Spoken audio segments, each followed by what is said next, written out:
Jesus é para você. Eu tive um irmão, Silvio, um ano mais moço que eu. Nós, na infância, brigávamos muito um com o outro. Parecia gato e cachorro aqui, uma coisa terrível. Todo dia, meu pai chegava em casa, botava os dois pro quarto, minha mãe fazia o X9. Não sei se vocês sabem aqui em São Paulo o que é X9, sabe o que é? Dedo duro.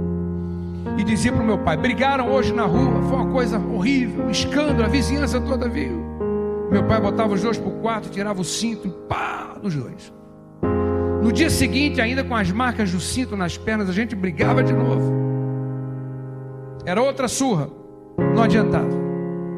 Porém, quando chegamos na fase adulta, eu e esse meu irmão desenvolvemos um amor um pelo outro, que era uma coisa inexplicável. Nossos tios olhavam para aquilo e diziam, mas como esses meninos ficaram assim na fase adulta, um agarrado com o outro, que não larga o outro?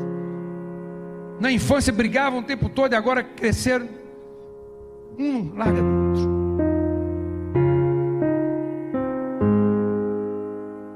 Até o dia que eu estava no quartel, já como fuzileiro naval, o meu irmão, para ficar mais perto de mim, veio da Paraíba, foi para Volta Redonda, ficar na casa de um tio que eu tenho lá.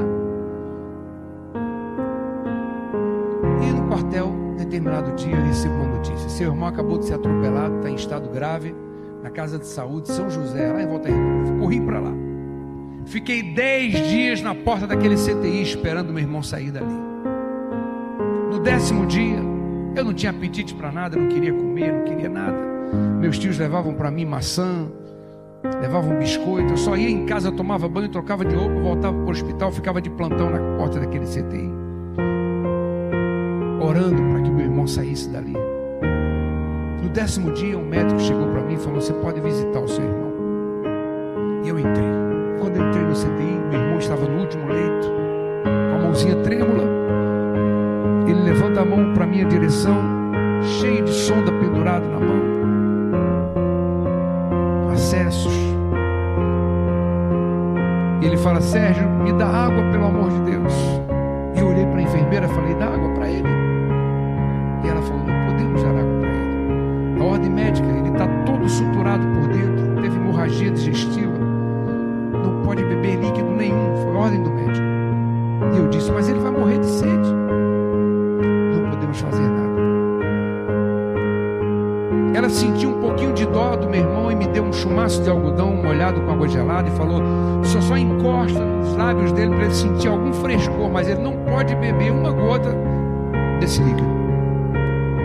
E quando eu encostei aquele algodão nos lábios brancos, anêmicos do meu irmão, parecia que ele queria engolir a minha mão.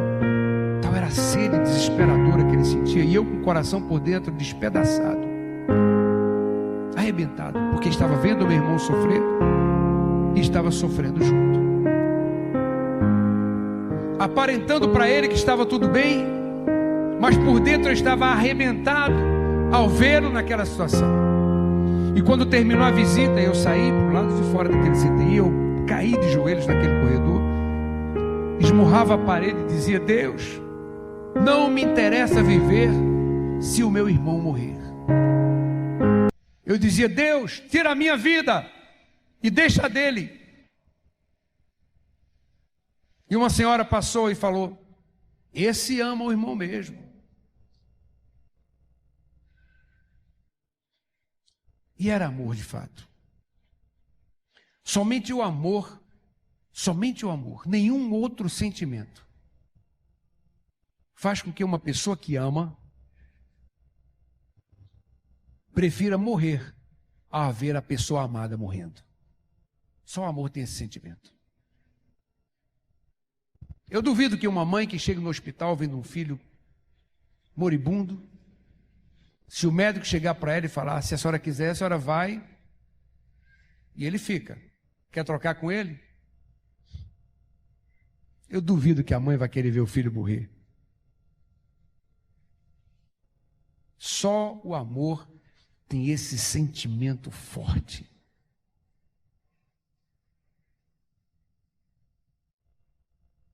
O casal que se ama também, de verdade, eles têm esse sentimento um pelo outro. Eles se amam E um não gosta de ver o outro sofrendo. O amor faz isso. Agora, esses 3 tipos de amor que eu falei aqui, eu falei do amor de mãe, falei do amor fraterno e falei do amor entre um homem e uma mulher. Esses 3 tipos de amor eu consigo explicar com 3 palavrinhas. Aliás, com 2, porque uma delas é preposição. Esperança de reciprocidade. A mãe ama o filho no berço, vendo a fragilidade do seu filho, o quanto ele precisa dela, do seu cuidado, de sua proteção. Mas o tempo vai passar.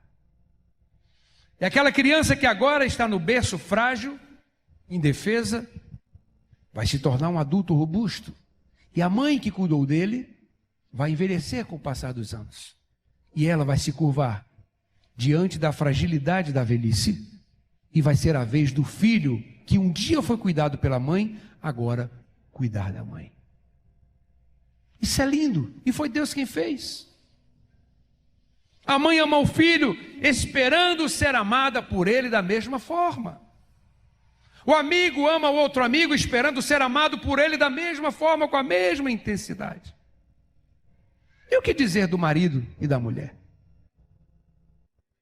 A mulher ama o marido, esperando ser amada por ele com a mesma intensidade. Esperança de reciprocidade. Isso explica os amores que nós conhecemos nessa vida. O amor de mãe, o amor fraterno. E o amor entre homem e mulher.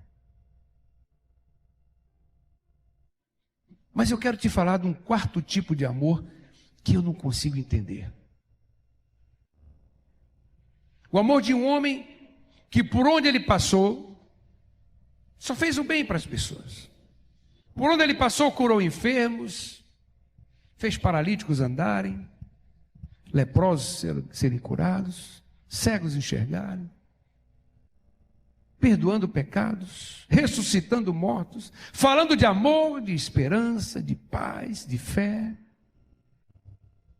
A sua presença, aonde chegava, a paz chegava junto. O amor chegava junto. O homem que vendo uma mulher prestes a ser executada, havia sido apanhado em flagrante adultério, e essa mulher é levada para ele, e na hora que ele vê a fragilidade daquela mulher, e a fúria daquela turba que queria matá-la, ele ama aquela mulher. Ele só sabia fazer isso, amar. E ele começa a pensar, eu tenho que falar algo que faça com que essa turba jogue essas pedras e salve essa vida.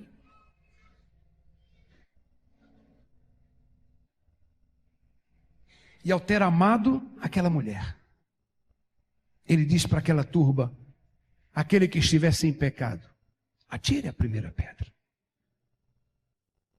E foram largando as suas pedras um por um, e se retiraram, porque todos eles reconheciam que tinham pecado. E a vida da mulher foi salva por amor. Era só isso que ele fazia o tempo inteiro. E agora ele está numa cruz, vendo todas aquelas pessoas por quem ele havia lutado, pessoas que ele havia curado, ou que tinham assistido os seus milagres, pessoas que ele havia perdoado, gritando, apontando para ele, crucifica, mata ele, soltem Barrabás e matem Jesus. E mesmo assim, aquele homem sofrido, maltratado naquela cruz, cheio de dores, ele conseguiu amar aquela multidão, mesmo sem esperança de reciprocidade. Mesmo sabendo que não seria amado por ela, ele entrega a sua vida por aquela multidão. E vai até o fim, sangra até o fim, por amar aquela multidão. Eu consigo explicar o amor de mãe pela esperança da reciprocidade. Eu consigo explicar o amor entre amigos. Eu consigo explicar o amor entre homem e mulher pela esperança da reciprocidade. Mas o amor que Jesus teve por mim, o amor que Ele teve pela sua vida, não tem explicação. Era eu e você que estávamos naquela multidão gritando: crucifica Ele, mata Ele. Éramos nós. Mesmo assim, Ele entregou a vida dele para salvar a minha vida, para salvar a sua vida.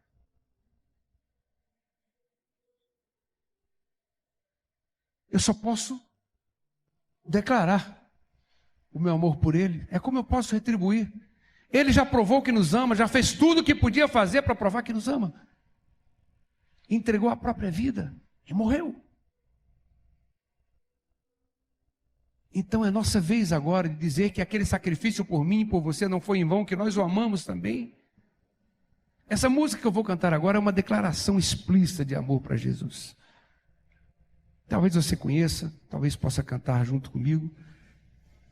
Mas se você não conhece a música, nada te impede de declarar também o seu amor por Ele. Fala comigo assim: Senhor Jesus, eu te amo.